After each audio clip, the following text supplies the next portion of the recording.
Chapitre 15. La finale de Quidditch.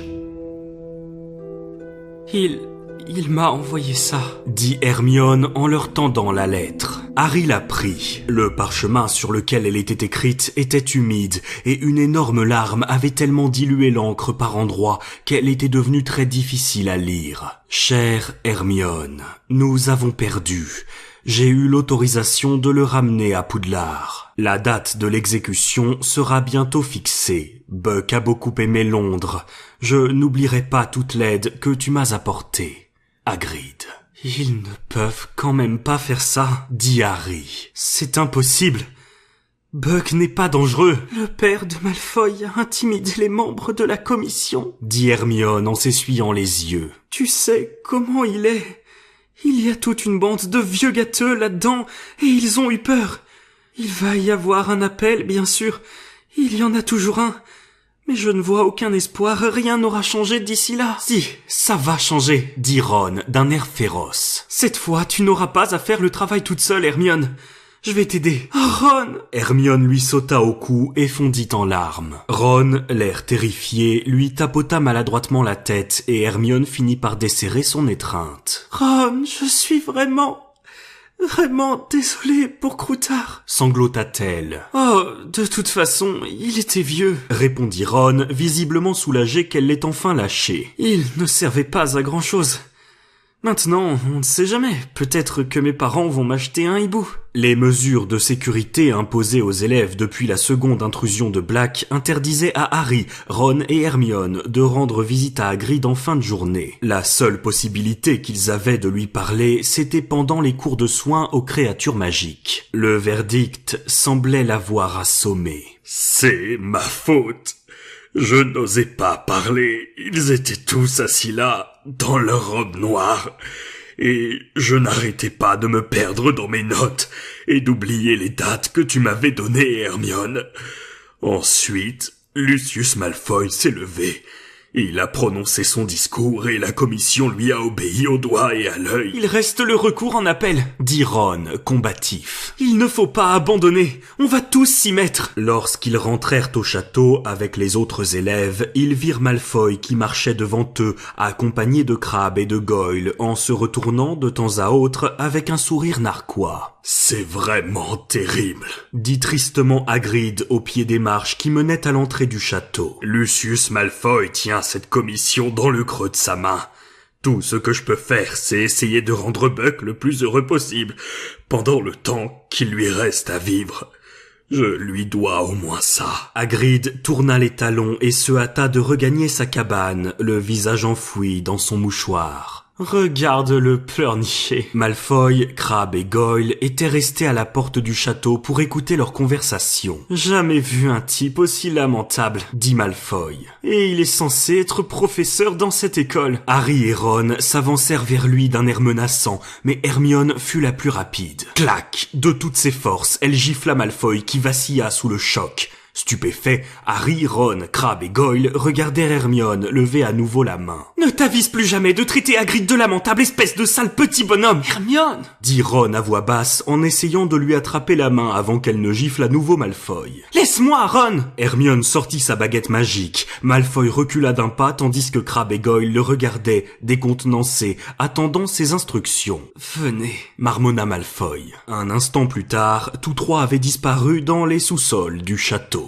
Hermione, répéta Ron d'un ton qui mêlait étonnement et admiration. Harry, tu as intérêt à le battre le jour de la finale, lança Hermione d'une voix perçante. Tu as vraiment intérêt, parce que si Serpentard gagne, je ne le supporterai pas. On a un cours de sortilège maintenant, dit Ron qui continuait de regarder Hermione avec des yeux ronds. On ferait bien d'y aller. Ils montèrent alors l'escalier de marbre en direction de la classe du professeur Flitwick. Vous êtes en retard, dit le professeur Flitwick d'un ton réprobateur lorsque Harry ouvrit la porte de la salle. Dépêchez-vous d'entrer, sortez vos baguettes magiques. Aujourd'hui, nous étudions les sortilèges d'allégresse. Nous sommes déjà regroupés par équipe de 2. Harry et Ron se précipitèrent vers une table du fond et ouvrirent leurs sacs. Ron regarda derrière lui. « Où est passée Hermione ?» s'étonna-t-il. Hermione n'était pas entrée dans la classe et pourtant Harry était sûr qu'elle se trouvait à côté de lui lorsqu'il avait ouvert la porte. « C'est bizarre », dit-il en regardant Ron d'un air interrogateur. « Peut-être qu'elle est allée aux toilettes ?» Mais Hermione ne se montra pas. « Ça lui aurait fait du bien à elle aussi, un petit sortilège d'allégresse », dit Ron lorsqu'ils quittèrent la classe pour aller déjeuner. Les sortilèges leur avaient procuré une durable sensation de contentement. Hermione ne se montra pas non plus au déjeuner. Lorsqu'ils eurent terminé leur dessert, les effets des sortilèges d'allégresse se dissipèrent et Harry et Ron commencèrent à s'inquiéter. « Tu ne crois pas que Malfoy ait pu lui faire quelque chose ?» demanda Ron, l'air anxieux. Ils se dépêchèrent de retourner à la tour de Gryffondor, passèrent devant les trolls, donnèrent le mot de passe à la grosse dame et se précipitèrent dans la salle commune. Hermione était assise à une table, la tête posée sur un livre ouvert d'arithmancie. Elle était profondément endormie. Ils vinrent s'asseoir à ses côtés et Harry lui secoua légèrement l'épaule pour la réveiller. « Quoi ?» balbutia Hermione en se redressant brusquement, l'air affolé. « C'est déjà l'heure. Qu'est-ce qu'on a comme cours maintenant ?»« Divination, dit Harry. Mais c'est dans 20 minutes. Hermione, comment ça se fait qu'on ne t'ait pas vu au cours de sortilège ?»« Quoi ? Oh non !» s'exclama-t-elle. « J'ai oublié d'y aller. »« Oublié ?» s'étonna Harry. « Mais tu étais avec nous jusqu'à ce qu'on arrive devant la porte. Je n'arrive pas à y croire. » gémit Hermione. « Le professeur Flitwick devait être furieux contre moi. C'est à cause de Malfoy, il m'a tellement mise en colère que je ne savais plus où j'en étais. Tu sais quoi, Hermione ?» dit Ron en regardant l'énorme livre d'arithmancie qui lui avait servi d'oreiller. « Je crois que tu es surmenée, tu en fais trop. »« Non, certainement pas. » protesta Hermione en écartant ses cheveux qui lui tombaient devant les yeux. « Je me suis simplement trompée, c'est tout. Je vais aller voir le professeur Flitwick et lui dire que je suis désolée. Je vous retrouverai au cours de divination. » Hermione les rejoignit 20 minutes plus tard au pied de l'échelle qui menait à la salle de classe du professeur Trelawney. Elle semblait exaspérée. « Je n'arrive pas à croire que j'ai pu manquer le cours des sortilèges d'allégresse. Je suis sûre qu'on va les avoir aux examens. Le professeur Flitwick nous l'avait laissé entendre. » Ils montèrent ensemble dans la petite salle étouffante, plongée dans la pénombre. Sur chaque table brillait une boule de cristal remplie d'une fumée blanche. Harry, Ron et Hermione s'assirent ensemble à une table délabrée. « Je croyais qu'on ne devait pas faire les boules de cristal avant le prochain trimestre, » murmura Ron en jetant un coup d'œil prudent autour de lui pour voir si le professeur Trelawney ne se cachait pas quelque part. « Ne te plains pas, ça veut dire qu'on en a fini avec les lignes de la main, » répondit Harry. « J'en avais assez de la voir s'évanouir à moitié chaque fois qu'elle regardait ma ligne de vie. »« Bonjour à vous tous !» dit la voix familière et mystérieuse du professeur Trelawney qui émergea de l'ombre comme à son habitude. Parvati et Lavande frémirent d'excitation, le visage baigné de la lueur laiteuse que projetait leur boule de cristal. « J'ai décidé de commencer l'étude de la boule de cristal un peu plus tôt que je ne l'avais prévu, » dit le professeur Trelawney en s'asseyant devant le feu qui brûlait dans la cheminée. « Les signes du destin m'ont informé que votre examen de fin d'année portera sur la sphère et je tiens à ce que vous y soyez bien préparés. » « Non mais vraiment, les signes du destin l'ont informé. Qui est-ce qui décide du sujet de l'examen ? C'est elle ! Tu parles d'une prédiction, » dit Hermione avec un petit rire sans se soucier de baisser la voix. Il était difficile de savoir si le professeur l'avait entendu car son visage était dissimulé par la pénombre. « Lire l'avenir dans le cristal est un art particulièrement raffiné, » poursuivit le professeur Trelawney comme si de rien n'était. « Je ne m'attends pas à ce que vous distinguiez quoi que ce soit lorsque vous plongerez pour la première fois dans les profondeurs infinies de la sphère. Nous allons commencer par détendre notre perception consciente et nos yeux externes. » Ron fut pris d'un fou rire et dut s'enfoncer le poing dans la bouche pour ne pas être entendu. « Nous permettrons ainsi à notre troisième œil et à notre conscience supérieure de s'ouvrir. Si nous avons de la chance, Certains d'entre vous verront peut-être quelque chose avant la fin du cours. La leçon commença. Harry se sentait ridicule à contempler fixement la boule de cristal. Il avait beau essayer de se vider l'esprit, il ne pouvait s'empêcher de penser que tout cela était parfaitement stupide. Les fous rires étouffés de Ron ne l'aidaient pas plus que les soupirs exaspérés d'Hermione. « Vous avez vu quelque chose ?»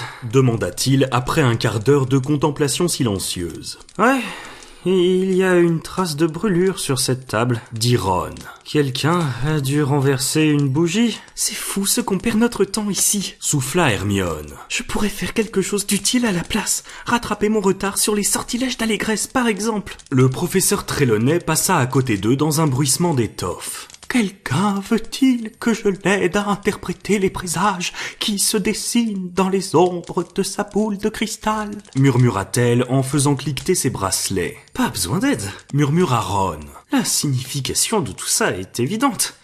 Il y aura beaucoup de brouillard cette nuit. » Harry et Hermione éclatèrent de rire. « Allons, voyons !» s'indigna le professeur Trelawney, tandis que toutes les têtes se tournaient vers eux. Parvati et Lavande semblaient scandalisés. « Vous troublez les vibrations de la clairvoyance !» déclara le professeur. Elle s'approcha de leur table et observa leur boule de cristal. Harry savait déjà ce qui allait se passer. « Il y a quelque chose là !» murmura le professeur Trelawney en se penchant sur la boule, dont le reflet se dédoubla dans ses immenses lunettes. « Quelque chose qui bouge.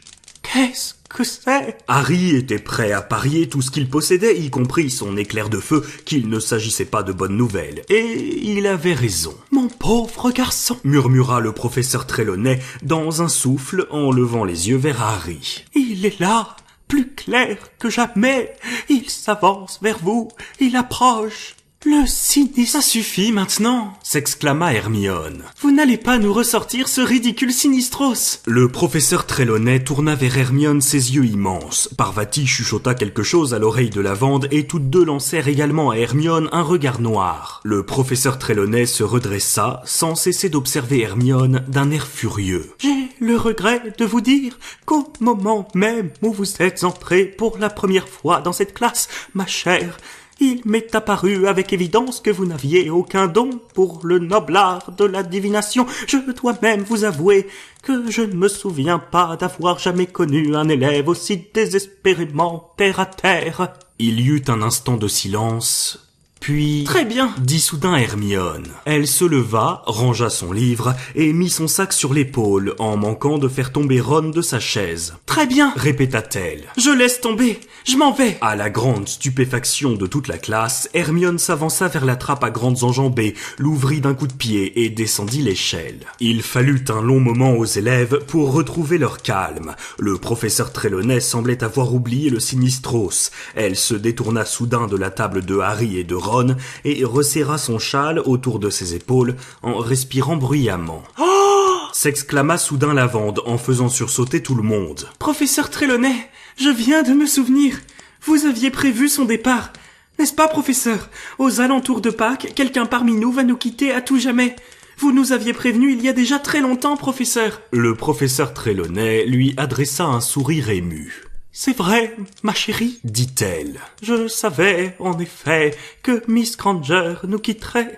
Parfois, pourtant, on espère avoir mal interprété les signes. Il arrive que le troisième œil soit un fardeau. » Lavande et Parvati paraissaient bouleversées. Elles poussèrent leur chaise pour faire de la place au professeur Trelawney en espérant qu'elle allait à présent s'intéresser à leur boule de cristal. « Elle est déchaînée aujourd'hui, Hermione !» murmura Ron, impressionné. « Oui !»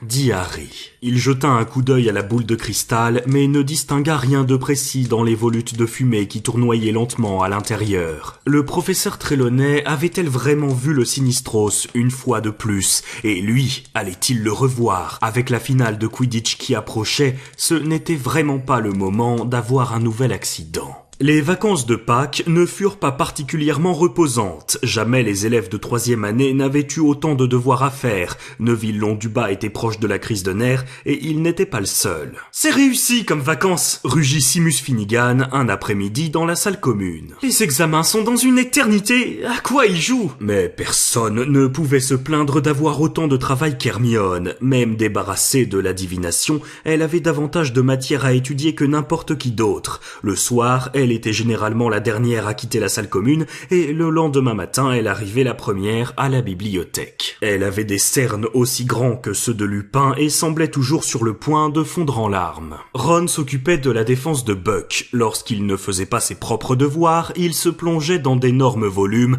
qui avaient pour titre Manuel de psychologie des hippogriffes ou encore Seigneur ou Seigneur, essai sur la brutalité des hippogriffes. Ses recherches l'absorbaient tant qu'il en oubliait même d'être désagréable avec Patenron. Harry, lui, devait s'organiser pour faire son travail en fonction des séances d'entraînement de Quidditch, sans parler des interminables discussions tactiques que lui infligeait Dubois. Le match des Gryffondors contre les Serpentards devait avoir lieu le premier samedi après la rentrée de Pâques. Pour l'instant, Serpentard avait 200 points d'avance, ce qui signifiait, comme ne manquait pas de le répéter Dubois, qu'il devait absolument remporter le match en marquant plus de 200 points pour gagner la coupe. Ce qui signifiait également que le rôle de Harry serait déterminant dans cette victoire, puisqu'attraper le vif d'or rapportait 150 points d'un coup. Et donc, tu ne devras attraper le vif que lorsqu'on aura marqué plus de 50 points. Ne cessait de répéter Dubois à Harry. Sinon, on gagnera le match, mais on perdra la coupe.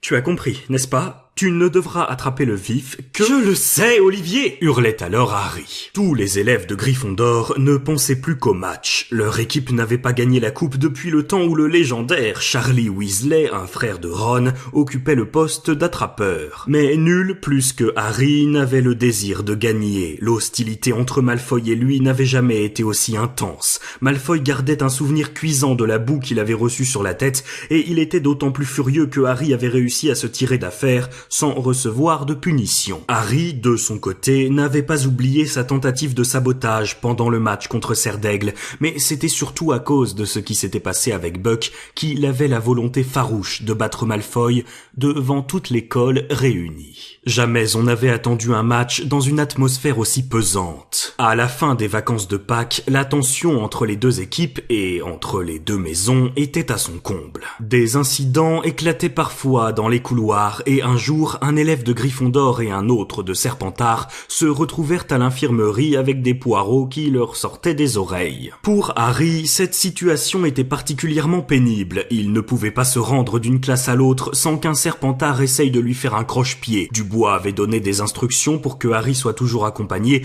au cas où des élèves de Serpentard, notamment Crabbe et Goyle, tenteraient quelque chose pour le mettre hors d'état de jouer. Les élèves de Gryffondor assuraient cette mission avec enthousiasme, si bien qu'il était devenu impossible à Harry d'arriver à l'heure à ses cours à cause de la foule bruyante et bavarde qui l'entourait en permanence. Harry était encore plus inquiet pour la sécurité de son éclair de feu que pour la sienne propre. Lorsqu'il ne s'en servait pas, il l'enfermait dans sa valise soigneusement verrouillée et se précipitait dans le dortoir entre les cours pour vérifier qu'il était toujours là. La veille du match, toute activité cessa dans la salle commune des Gryffondor. Même Hermione renonça à ouvrir ses livres. « Je ne peux pas travailler, impossible de me concentrer !» dit-elle d'une voix tendue. Il régnait un vacarme infernal. Fred et George Weasley se défoulaient en se montrant plus bruyants et exubérants que jamais. Dans un coin, Olivier Dubois était penché sur une maquette représentant un terrain de Quidditch sur lequel il faisait bouger de petites figurines avec sa baguette magique en marmonnant des paroles incompréhensibles. Angelina, Alicia et Cathy riaient aux plaisanteries de Fred et George. Quant à Harry, assis près de Ron et d'Hermione, il se tenait à l'écart en essayant de ne pas penser au lendemain, car lorsqu'il lui arrivait de le faire, il avait soudain l'impression d'avoir avalé quelque chose d'énorme qui cherchait par tous les moyens à sortir de son estomac. « Tu seras en pleine forme », lui dit Hermione, bien qu'elle eût l'air terrifiée. « Tu as un éclair de feu », dit Ron. « Oui », répondit Harry, l'estomac noué. Ce fut un grand soulagement lorsque Dubois se leva brusquement en criant « Allez, l'équipe !» tous au lit. Harry dormit mal cette nuit-là. Tout d'abord, il rêva qu'il avait oublié de se réveiller et que Dubois hurlait « Où étais-tu passé? On a été obligé de prendre Neville pour te remplacer. » Ensuite, il rêva que Malfoy et les autres joueurs de l'équipe des Serpentards arrivaient sur le terrain en chevauchant des dragons ailés. Ils volaient à toute vitesse en essayant d'éviter un jet de flamme craché par le dragon de Malfoy et s'apercevaient soudain qu'il avait oublié son éclair de feu. Il faisait alors une longue chute qui le réveilla en sursaut. Il lui fallut quelques instants pour réaliser que le match n'avait pas encore eu lieu, qu'il était bien en sécurité dans son lit et que l'équipe des Serpentards n'aurait certainement pas le droit de voler sur des dragons. Harry avait très soif. En essayant de faire le moins de bruit possible, il sortit de son lit et alla se verser un peu d'eau d'une cruche en argent posée devant la fenêtre. Le parc était désert et silencieux. Il n'y avait pas le moindre souffle de vent pour agiter la cime des arbres dans la forêt interdite. Le saule-cogneur était immobile et paraissait inoffensif. Apparemment, il ferait un temps idéal pour le match. Harry reposa son gobelet et s'apprêtait à retourner dans son lit lorsqu'il aperçut quelque chose qui attira son attention. Un animal rôdait sur la pelouse que la lune baignait d'une lueur argentée. Harry se précipita sur sa table de chevet, prit ses lunettes et les mit sur son nez avant de retourner précipitamment devant la fenêtre. Ce ne pouvait pas être le Sinistros. Pas maintenant, juste avant le match. Il regarda à nouveau au dehors, chercha l'animal des yeux et finit par le repérer. À présent, il marchait à la lisière de la forêt. Non, ce n'était pas le Sinistros. C'était un chat. Harry s'agrippa au rebord de la fenêtre. À son grand soulagement, il venait de reconnaître la queue touffue de Patenron. Mais n'y avait-il que lui? Harry plissa les yeux, le nez collé contre la vitre. Patenron semblait s'être arrêté. Harry était sûr d'avoir vu quelque chose d'autre bouger parmi les arbres. Un instant plus tard, la chose apparut. Un énorme chien noir au poil hirsute s'avança sur la pelouse à pas feutrés, accompagné de Patenron qui trottinait à côté de lui. Harry l'observa attentivement. Qu'est-ce que cela pouvait bien signifier? Si Patenron lui aussi voyait le chien, en quoi pouvait-il s'agir d'un présage de mort uniquement destiné à Harry? « Ron !» chuchota Harry. « Ron, réveille-toi, hein? Viens me dire si tu vois la même chose que moi. »« Il fait tout noir, Harry. » marmonna Ron d'une voix pâteuse. « Qu'est-ce qui te prend? » « Là-bas, regarde !» Harry jeta un rapide coup d'œil par la fenêtre. Patenron et le chien avaient disparu. Harry grimpa sur le rebord de la fenêtre pour avoir une vue plongeante sur les alentours immédiats du château. Mais il n'était pas là non plus. Où était-il passé? Un ronflement sonore lui indiqua que Ron s'était rendormi. Lorsque Harry et les autres joueurs de Gryffondor entrèrent dans la grande salle le lendemain matin, ils furent accueillis par des acclamations. Harry eut un large sourire en voyant que les élèves de Serdaigle et de Poufsouffle les applaudissaient aussi. Les Serpentards, en revanche, sifflèrent bruyamment sur leur passage et Harry remarqua que Malfoy était encore plus pâle que d'habitude. Dubois ne cessa d'encourager ses joueurs à manger alors que lui-même ne touchait à rien, puis il les pressa de sortir avant que les autres aient fini afin d'aller se rendre compte des conditions météorologiques. Lorsqu'ils quittèrent la grande salle, les applaudissements retentirent à nouveau. « Bonne chance !» cria Cho Chang à Harry qui se sentit rougir. « Bon, ça va. Pratiquement pas de vent. Le soleil est un peu fort, ça pourrait provoquer quelques problèmes de visibilité, faites attention. Le sol est plutôt dur, c'est bien, on aura un meilleur élan au décollage. » Dubois, suivi de son équipe, arpenta le terrain en jetant des regards autour de lui. Enfin, les portes du château s'ouvrirent et les élèves sortirent en masse sur la pelouse. « Dans les vestiaires », dit sèchement Dubois. Personne ne prononça un mot pendant qu'ils revêtaient leurs robes écarlates. Harry se demanda si les autres aussi avaient l'impression d'avoir mangé quelque chose de très remuant pour leur petit déjeuner. Enfin, Dubois annonça « Allons-y ».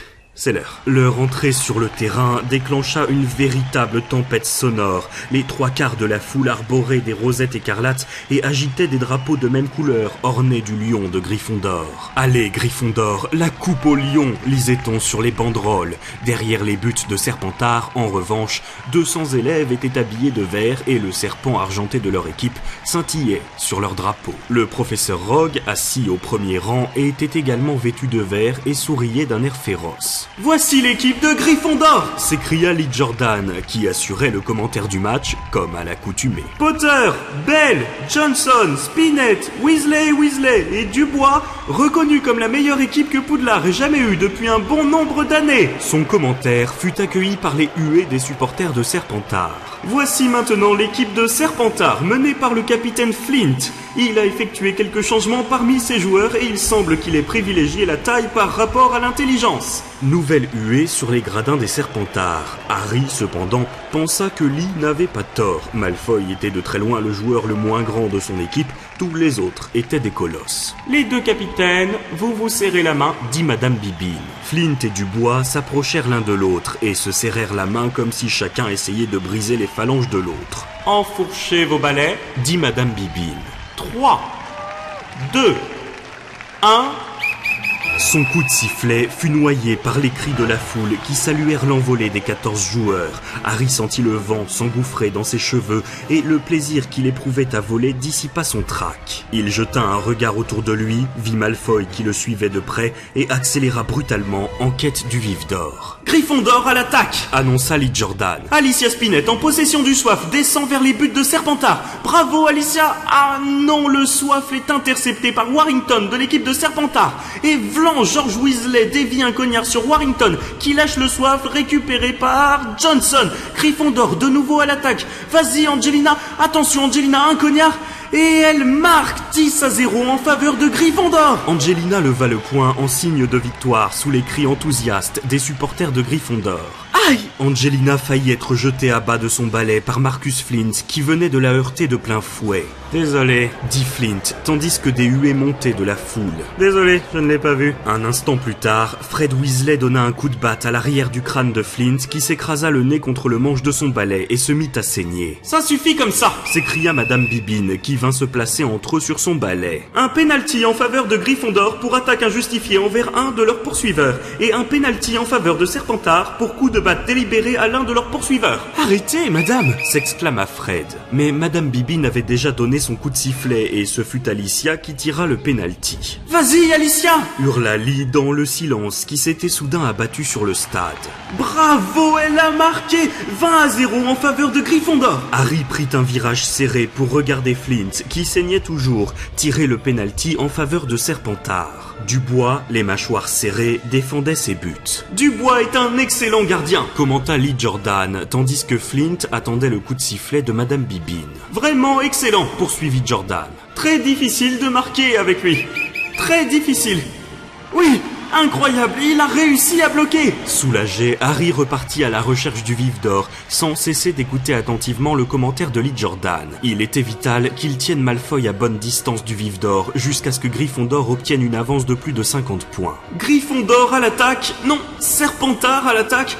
Non, Gryffondor avec Katy Bell en possession du soif, elle file vers les buts. Oh, ils l'ont fait exprès. Montag, un poursuiveur de Serpentard, avait coupé la trajectoire de Katy, mais au lieu de s'emparer du soifle, il lui avait attrapé la tête et Katy avait fait un tonneau en parvenant d'extrême justesse à rester sur son balai, mais elle avait perdu le soifle. Madame Bibine donna un nouveau coup de sifflet et se précipita sur Montag en hurlant. Une minute plus tard, Katy avait marqué un nouveau penalty contre Serpentard. 30-0. Bien fait pour vous, bande de sales tricheurs. Jordan, soyez moins partial dans vos commentaires. Je dis les choses telles qu'elles sont, professeur. Harry se sentit soudain comme électrisé. Il venait d'apercevoir le vif d'or qui scintillait au pied de l'un des buts de Gryffondor, mais il était trop tôt pour l'attraper, et si jamais Malfoy le voyait. Feignant une brusque concentration, Harry vira sur place et fonça vers les buts de Serpentard. Son stratagème réussit. Malfoy se lança à sa poursuite, convaincu que Harry avait vu le vif d'or dans cette direction. Swoosh! Un cognard venait de filer aux oreilles de Harry, lancé par Derrick, le gigantesque batteur de Serpentard. Un instant plus tard, swoosh! Le second cognard frôla le coude de Harry. Ball, l'autre batteur de Serpentard, s'approchait à toute vitesse. Harry vit Ball et Derrick foncer en même temps vers lui, leurs battes levées. Au tout dernier moment, il tira sur le manche de son balai qui monta tout à coup en chandelle, tandis que Ball et Derrick s'écrasaient l'un contre l'autre dans un craquement sinistre. s'écria Lee Jordan, qui regardait les batteurs de Serpentard zigzaguer en se tenant la tête. Pas de chance, les gars. Il faudra vous lever plus tôt que ça pour battre un éclair de feu. Gryffondor de nouveau à l'attaque. Johnson s'empare du soif, suivi par Flint. Mets-lui un doigt dans l'œil, Angelina. Non, professeur, c'était une simple plaisanterie. Aïe, Flint a repris le soif. Flint fonce vers les buts de Gryffondor.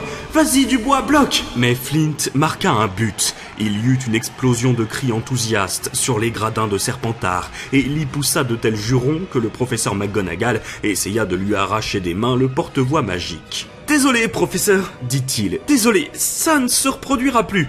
Donc, Gryffondor mène par 30 points à 10 et c'est Gryffondor qui est à l'attaque. Ce match était en train de devenir le plus déloyal que Harry ait jamais joué. Fou de rage que Gryffondor ait si vite pris de l'avance, les joueurs de Serpentard ne reculaient devant aucun moyen pour s'emparer du soif. Paul frappa Alicia avec sa batte en assurant qu'il l'avait prise pour un cognard. George Weasley lui donna un coup de coude dans la figure à titre de représailles. Madame Bibine accorda un pénalty à chaque équipe et Dubois, dans un bond spectaculaire, parvint à bloquer le soifle. Le score était à présent de 40-10 en faveur de Gryffondor. Le vif d'or avait à nouveau disparu. Malfoy continuait de suivre Harry qui restait en altitude, scrutant les alentours. Dès que Gryffondor aurait plus de 50 points d'avance, Cathy marqua, 50-10. Fred et George l'escortèrent, leurs battes levées au cas où des joueurs de Serpentard auraient voulu se venger d'elle. Paul et Derrick profitèrent de l'absence de Fred et de George pour lancer les cognards en direction de Dubois, qui les reçut en plein dans le ventre et fit un tonneau dans les airs en se cramponnant à son balai, la respiration coupée. Madame Bibine était furieuse. On n'attaque pas le gardien tant que le soifle ne se trouve pas dans la zone de tir, hurla-t-elle à l'adresse de Paul et de Derrick. Un pénalty en faveur de Gryffondor. Et Angelina marqua, 60-10. Quelques instants plus tard, Fred Weasley envoya un cognard à Warrington en lui faisant sauter le soifle des mains. Alicia s'en empara et marqua un autre but, 70-10 pour Gryffondor. Sur les gradins, les supporters de Gryffondor hurlaient à s'en casser la voix. Leur équipe avait 60 points d'avance et si Harry attrapait le vif d'or maintenant, il gagnait la coupe. Harry sentait tous les regards braqués sur lui, tandis qu'il faisait le tour du terrain, loin au-dessus des autres joueurs, suivi de près par Malfoy. Et soudain, il le vit. Le vif d'or étincelait à quelques mètres au-dessus de lui. Harry donna une puissante accélération à son balai. Le vent lui sifflait aux oreilles. Il tendit la main, mais tout à coup, l'éclair de feu ralentit. Horrifié, il regarda autour de lui. Malfoy s'était jeté en avant et avait saisi l'extrémité du balai qu'il tirait vers lui. Espèce de... Harry était si furieux qu'il aurait volontiers frappé Malfoy, mais il était hors de portée. Malfoy, haletant, se cramponnait à l'éclair de feu, les yeux brillants d'une lueur narquoise. Il avait obtenu ce qu'il voulait. Le vif d'or avait à nouveau disparu. Pénalty! Pénalty en faveur de Gryffondor! Je n'ai jamais vu une telle façon de jouer! Hurla Madame Bibine. Espèce de sale tricheur! Cria Lee Jordan dans le mégaphone en se tenant à distance du professeur McGonagall. Espèce d'abominable petit! Mais le professeur McGonagall ne s'offusqua même pas du terme qu'il venait d'employer. Elle était trop occupée à brandir le poing en direction de Malfoy. Son chapeau était tombé et elle aussi hurlait avec colère. Alicia tira le penalty, mais elle était si furieuse qu'elle rata le but d'un bon mètre. L'équipe de Gryffondor perdait sa concentration, tandis que les Serpentards, ravis du mauvais coup de Malfoy, se sentaient stimulés. Serpentard à l'attaque, Serpentard devant les buts, Montag marque, grogna Lee. 70-20 en faveur de Gryffondor. Harry, à présent, volait si près de Malfoy que leurs genoux ne cessaient de se heurter. Harry était bien décidé à ne pas laisser Malfoy s'approcher du vif d'or. « Dégage, Potter !» lança Malfoy, agacé, alors que Harry lui barrait le chemin. « Angelina Johnson s'empare du soif !» commenta Lee Jordan. « Vas-y, Angelina, vas-y !» Harry jeta un coup d'œil vers le terrain. À part Malfoy, tous les joueurs de Serpentard, y compris le gardien de but, se précipitaient vers Angelina pour lui bloquer la route. Harry changea de cap. Il se pencha en avant, allongé sur le manche de son éclair de feu, et le lança à fond, fonçant comme un boulet de canon sur les Serpentards. En voyant l'éclair de feu fondre sur eux, les Serpentards se dispersèrent comme une volée de moineaux. La voie était libre pour Angelina. Elle marque! Elle marque! Gryffondor mène par 80 points à 20! Harry, qui avait failli s'écraser contre les gradins, parvint à s'arrêter de justesse dans les airs, puis fit demi-tour et fila à nouveau vers le milieu du terrain. Son cœur faillit alors s'arrêter de battre. Il vit Malfoy, l'air triomphant, qui fonçait en piqué. À un peu plus d'1 mètre au-dessus du sol brillait un minuscule point doré. Harry libéra toute la puissance de l'éclair de feu, mais Malfoy, lui, semblait avoir des kilomètres d'avance. « Vas-y, vas-y, vas-y !» murmurait Harry à son balai. Il gagnait du terrain sur Malfoy. Harry se coucha sur le manche tandis que Beau lui envoyait un cognard. Il se trouvait juste derrière Malfoy à présent. Puis il parvint à sa hauteur. Harry se jeta en avant, lâchant son balai des 2 mains. Il repoussa le bras tendu de Malfoy et... Le poing en l'air, Harry remonta en chandelle. Un tonnerre d'acclamations explosa dans le stade. Harry s'éleva au-dessus de la foule des spectateurs et sentit ses oreilles tinter étrangement. Il tenait bien serré dans son poing la petite balle d'or qui battait vainement des ailes contre ses doigts. Dubois se précipita sur lui, ruisselant de larmes, le prit par le cou et sanglota contre son épaule. Harry sentit 2 grandes secousses. Fred et George venaient de les rejoindre. Puis il entendit les voix d'Angelina, d'Alicia et de Cathy qui criaient « On a gagné la coupe! On a gagné la coupe !» Les bras enchevêtrés dans leurs étreintes, les joueurs de Gryffondor se laissèrent descendre vers le sol en hurlant à perdre haleine. Des vagues successives de supporters vêtus de robes écarlates submergèrent les barrières et envahirent le terrain. Harry, dans un état second, sentait des corps qui se pressaient contre le sien dans un vacarme grandissant. Puis tous les joueurs de l'équipe furent hissés sur les épaules de la foule. Projeté dans la clarté du soleil, Harry vit Hagrid, les vêtements parsemés de rosettes écarlates. « Tu les as battus, Harry! Tu les as battus! Quand je raconterai ça à Buck !» Oubliant toute dignité, Percy sautait sur place comme un démon. Le professeur McGonagall pleurait à chaudes larmes, s'essuyant les yeux avec un grand drapeau de Gryffondor, et Ron et Hermione se frayaient un chemin à grands coups de coude pour rejoindre Harry. Incapables de prononcer un mot, ils se contentèrent de lui adresser un sourire rayonnant, tandis qu'il était emporté vers les gradins où Dumbledore attendait l'équipe avec la gigantesque coupe de Quidditch. Quelques instants plus tard, Dubois, toujours en larmes, tendait la coupe à Harry. Si seulement un détraqueur avait pu apparaître en cet instant, Harry aurait certainement produit le plus magnifique Patronus qu'on ait jamais vu.